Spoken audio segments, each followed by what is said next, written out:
check that out. That's what I like to do every Friday morning. Is get the whips clean and then get dirty from laying on the wet lawn. So we just gave old Buck Chuckaroonie a good bath, and now it's time for a good vacuum.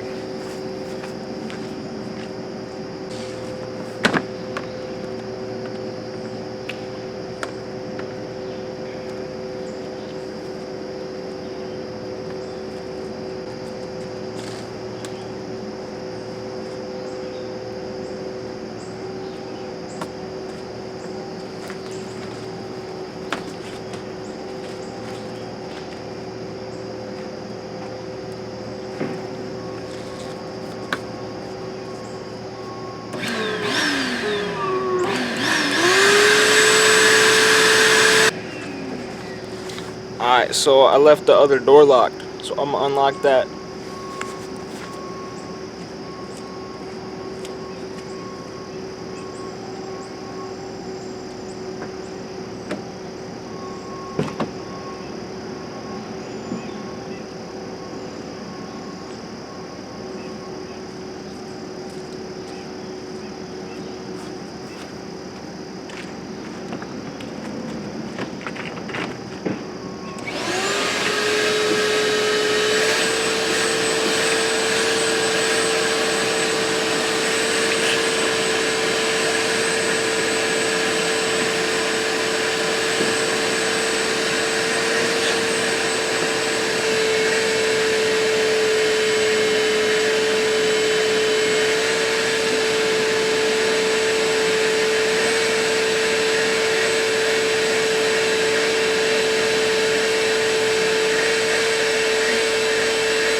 Alright, y'all, it's time to get a first person vacuuming experience.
Alright, that looks about good for now. She pretty clean. Definitely pretty clean. Cleaner than usual. So that's what's good. Yes, sir, the buck truck got a wash today. So yeah, we did that. That's good, man. That's good.